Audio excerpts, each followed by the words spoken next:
तो दोस्तों, आदाब, नमस्ते, सत श्री अकाल। मैं मुज़फ़्फ़र ख़ानी जी। दोस्तों, आज की कहानी जो है तो बहुत ही रोचक, इंटरेस्टिंग और आपका जो है तो एक अलग ढंग से आप सोचने लगेंगे कि ये कैसा मर्डरर या कातिल है। जो कातिल पुलिस ही को चैलेंज करता था कि आप अगर अपनी माँ की औलाद है या अपने माँ का दूध पिया है तो मुझे पकड़ कर दिखाओ, ऐसा उसका कहना रहता था। और एक के बाद एक टोटल 7 खून कर चुका होता है। इस व्यक्ति का या इस जो एक्यूज्ड है या इनमेट है, कैदी है, उसका नाम है चंद्र कुमार झा, जो बिहार से के मधेपुर ज़िला का रहने वाला था। और इस ये जो है तो रोज़ी रोटी की तलाश में दोस्तों दिल्ली आ जाता है। और दिल्ली आने के बाद जो है तो रोज़ी रोटी या कुछ कमाने की फ़िक्र में लगा रहता है। उसी दरमियान में थोड़ा सा इसे जॉब भी मिल जाता है, छोटा मोटा। तो दोस्तों, थोड़ा सा इसका जो माइंड है, हॉट माइंड जिसे कहते हैं, शॉर्ट टेम्पर, बहुत जल्दी गुस्से में आ जाना, बहुत जल्दी चिढ़ जाना, या किसी ने थोड़ी सी भी गलती की तो उसे मौत के घाट उतार देना, ये उसकी फितरत थी या एक उसके अपने ही एक ढंग था, एक अंदाज था। दोस्तों, कोई किसी चीज़ की उसे बर्दाश्त नहीं होती थी। इसके कत्ल करने का जो तरीक़ा था बहुत अलग था कि वो जब भी कोई कत्ल करता तो सर अलग और धड़ अलग। तो दोस्तों, इसने जो है तो पहला जो कत्ल किया 1998 में आदर्श नगर तिहाड़ जेल के पास एक डेड बॉडी मिलती है। पुलिस तफ्तीश करने के बाद पुलिस को पता भी चल जाता है कि यह जो कातिल कौन है, और फिर कातिल को फ़ौरन पकड़ लेती है और कातिल चंद्र कुमार झा ही रहता है। लेकिन सबूतों की, एविडेंस की होने की वजह से, कमियों की वजह से इसे कोर्ट जो है तो रिहा कर देती है। पुलिस जिस तरीके से चार्जशीट दाखिल करना चाहिए या जितने आरोप पत्र में जो रखना चाहिए कि खूनी, लेकिन सबूत न होने के कारण, इनसफिशिएंट सबूत या सबूतों की कमी के कारण पुलिस इसे पहले मर्डर में से बरी कर देती है। फिर ये जो है तो 27 जून 2003 को एक और मर्डर करता है। उसी तरीके से सर अलग और धड़ अलग। अब तीसरी मर्तबा जो मर्डर करता है तो वो जो है 20/11/2003 को गेट नंबर 1 तिहाड़ जेल, जो हाई सिक्योर माना जाता है और हाई अलर्ट, दिल्ली का जो तिहाड़ जेल सबसे बड़ा जेल है, वहाँ पर सर काट के फेंक देता है, धड़ कहीं और डाल देता है। उसके बाद जो है तो उसी महीने में 2/11/2005, तकरीबन 2 साल के बाद, चौथा मंगोली के पास एक लाश मिलती है जिसका तरीक़ा वही होता है कि सर अलग और धड़ अलग। 5वीं मर्तबा जब फिर और एक कत्ल करता है 20/10/2006 को, तो वो तिहाड़ जेल का गेट नंबर 3 के सामने उसका सर फेंक देता है। और 5वीं जब मर्डर करता है तो पुलिस को एक चिट्ठी लिखता है कि कहता है कि मेरे प्रियजनों, दिल्ली पुलिस के जांबाजों, तुम सभी को मैं ओपनली चैलेंज करता हूँ कि अगर तुमने अपनी माँ का दूध पिया है तो मुझे पकड़ कर दिखाओ। और मैं इस चिट्ठी में वो ये भी मेंशन करता है कि मैं आपकी जेल से 2003 में बाहर आ गया हूँ। आईपीएस के अधिकारी तक ये बात पहुंचती है और पुलिस यहाँ तक के होमगार्ड के जवानों से लेके आईपीएस अधिकारी तक के चैलेंज कर देता है कि वाकई में तुमने माँ का दूध पिया है तो पकड़ के बताओ, वरना तुम सारे ऊपर से नीचे तक दिल्ली पुलिस की नाजायज़ बाप की औलाद हो। ऐसा कहता है और कहता है कि मैं आप ही की जेल में रह चुका हूँ, 2003 में जेल से बाहर भी आ चुका हूँ। पुलिस परेशान, अब क्या करे, सबूत तो कोई मिलता नहीं, किसी तरीके का कातिल ने कोई निशाना नहीं छोड़ा, सुराग नहीं छोड़ा। फिर छठा मर्डर करता है 25/4/2007। छठी लाश मिलती है जेल के ही करीब, एक सर अलग और धड़ अलग। और सातवीं जो लाश मिलती है 18/5/2007। अब दोस्तों यह जो है सब मामला जो है तो रोहिणी कोर्ट स्थित एडिशनल सेशन जज कामिनी लॉ के अदालत में उसे चलते हैं। और जो कातिल है उसने जो जितनी भी लाशें फेंकी है, तो मैंने पहले ही बताया आपको कि बहुत शॉर्ट टेम्पर या हॉट माइंड जिसे कहते हैं, बहुत जल्दी गुस्से में आ जाना। तो उसने जो किया है तो कत्ल की वजह भी जानेंगे। और जब पांचवी लाश के बाद फेंकने के बाद वो एक पीसीओ से दिल्ली की जो एक जगह है आदर्श नगर, वहाँ से तिहाड़ जेल के पास ही एक पुलिस स्टेशन है, वहाँ पे जो है तो हरिनगर पुलिस थाने में कॉल करके बताता है कि मैंने आज भी मर्डर किया है, जो करना है कर सकते हो। और एक चिट्ठी भी जो छोड़ जाता है, उस चिट्ठी में भी लिखा हुआ होता है मैंने ही मर्डर किया है, जो करना है कर लो। चिट्ठी को भी हैंड राइटिंग एक्सपर्ट मैच करते हैं। और अब इस तरह से पुलिस अपने लगभग तफ्तीश में लग जाती है। हरिनगर थाने में 2006-07 के 3 मामले, 7वें मर्डर के बाद भी पुलिस तफ्तीश में लग जाती है और पता अपने मुखबिर के जरिए कातिल को अलीपुर से गिरफ्तार करती है। 20/5/2007 को अलीपुर से गिरफ्तार होता है चंद्र कुमार झा। तो दोस्तों अब पुलिस से पूछती है कि ये मर्डर की क्या वजह है, धड़ अलग और सर अलग। तो ये जो मर्डर किए थे उसने अपने ही दोस्तों के किए थे। उसके जो दोस्त थे, करीबी जानकार थे, उसके जान पहचान वाले थे, उन्हें मौत के घाट उतार दिया था।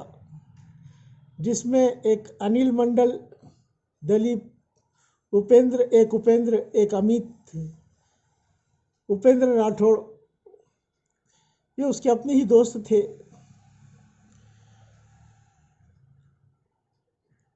तो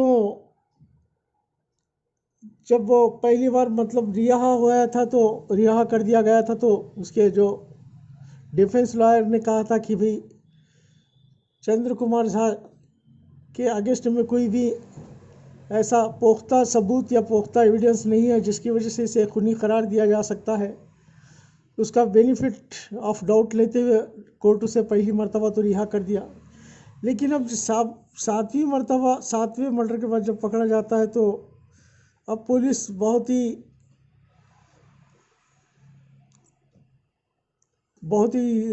गुस्से में होती है। जो तिहाड़ जेल के पास लाकर सर फेंकता था और धड़ कहीं और तिहाड़ जेल के आसपास लाकर पुलिस को खुला चैलेंज करता था, उनकी डेड बॉडी लाकर फेंक देता था और कहता था मुझे पकड़ना है तो पकड़ लो। मंगोलपुरी इलाके में भी फेंकी उसने लाशें।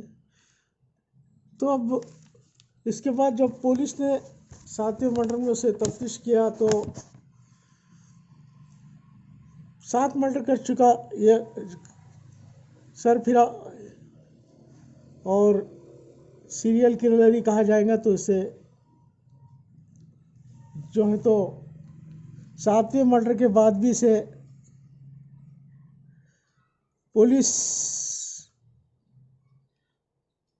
छोड़ देती है, ज़मानत पे छोड़ देती है।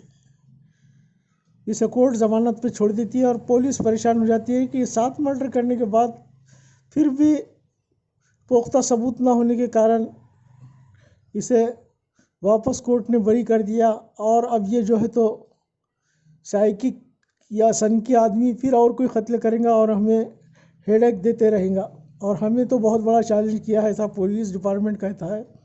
पुलिस के तमाम अफसर अब इसके जो है सबूत इकट्ठा करने में लग जाते हैं। उसके जो हैंड राइटिंग एक्सपर्ट से उसने जो चिट्ठी पुलिस को लिखी थी वो भी जांच जाती है। उसने जो खून में जो जिस चीज़ धारदार शस्त्र या चाकू का जो इस्तेमाल किया था उसे भी जब्त किया जाता है। पुलिस तमाम सबूत जुटाने के बाद फिर से जो है तो कोर्ट से अपील करती है कि ये टेरर मुजरिम है, ख़तरनाक मुजरिम है, इसके खिलाफ पुख्ता सबूत है और इसे जो है तो सजाए मौत या सजाए उम्र कैद की लाइफ इम्प्रिजनमेंट या डेथ सेंटेंस होना चाहिए। कोर्ट से अपील करती है पुलिस। उसके बाद फिर कोर्ट जो है तो उसे रीअरेस्टिंग का ऑर्डर देती है, वारंट निकालती है कि उसे फिर से पकड़ा जाए। फिर पकड़ने के बाद जो है तो उस पर फिर से मुकदमा पुलिस की ओर से चलाया जाता है और पुख्ता सबूत होने के वजह से पुलिस उसे जो है तो कोर्ट जो है तो उसे फांसी की सज़ा 2 मर्डर में और 2 मर्डर में उम्र कैद सुना देती है। बाद में ये बंदा जो है तो हाई कोर्ट में अपील करता है। उसके बाद हाई कोर्ट डेथ पेनल्टी को जो है तो तब्दील करके इसे उम्र कैद में तब्दील कर देती है। डेथ पेनल्टी की एवज़ में यह डेथ पेनल्टी फांसी के बदले उसे ताउम्र कैद में बदल देती है। तो दोस्तों ये था एक सीरियल किलर जो एक सन की साइकिक था, जो एक शॉर्ट टेम्पर था। हाँ, तो इसके पीछे जब पुलिस वालों ने उससे वजह जाननी चाहिए तो कहा, मुझे मेरे ही दोस्तों से बहुत गुस्सा था जो मेरी ही थाली में खाते और छेद डालते। कहता है मेरे बाजू में एक लड़की रहा करती थी तो मेरा दोस्त आया जाया करता था तो अक्सर उस लड़की को घूरता रहता था। तो बाजू वालों ने मेरे पास उसकी शिकायत की कि तुम्हारा दोस्त हमारी लड़की जो है तो उसे घूरते रहता है। तो फिर मुझे गुस्सा आया, मैं उसके घर में जाके उसका कत्ल कर दिया।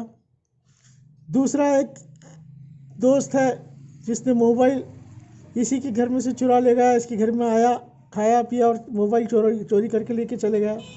उसी के गांव का एक आदमी था। बाद में वो आदमी ने माफ़ी भी मांगी और मोबाइल भी दिया, मगर इसका तो गुस्सा आसमान पे था। इसने फिर उसका भी कत्ल कर दिया। अब तीसरा जो दोस्त है उसके घर आया, खाना खाया, खाना खाकर जो है तो प्लेट्स जो होते हैं उसमें हाथ धोकर चला गया, जबकि ये कहता था कि भाई ये तो गलत बात है कि मेरे घर में आके खाना खा के प्लेट तेरी मैं धोऊं, इसलिए मैंने उसे मार डाला। एक आदमी जो है तो उसकी स्कूटर बिना बताए ही लेके जाता है और बाद में लाकर खड़े कर देता है। तो फिर इसको गुस्सा आ जाता है, कहता है कि मेरी गाड़ी, मेरा सब कुछ और मुझे बिना बताए ही इसने लेकर चला गया और लाकर खड़े कर दिया, तो ये तो कोई इंसानियत नहीं है। तो फिर उसका भी कत्ल कर दिया। इस तरह से दोस्तों उसको जो है तो किसी चीज़ की कोई बर्दाश्त नहीं थी, आपे से बाहर हो जाता था। और जब थोड़ी थोड़ी अगर भूल चूक हो जाती अपने दोस्तों से ही तो उन्हीं का कत्ल कर देता था। कहीं प्लेट में हाथ धोने के बाद उसने कत्ल कर दिया, कहीं एक लड़की बाजू वाली के एक जैसा देख रहा था इसका दोस्त, उसका कत्ल कर दिया, कहीं स्कूटर लेकर जाकर वापस लाकर रख दिया बिना बताए, उसी के दोस्त ने तो उसका भी कत्ल कर दिया। किसी ने मोबाइल चुरा लिया तो उसी का भी कत्ल कर दिया।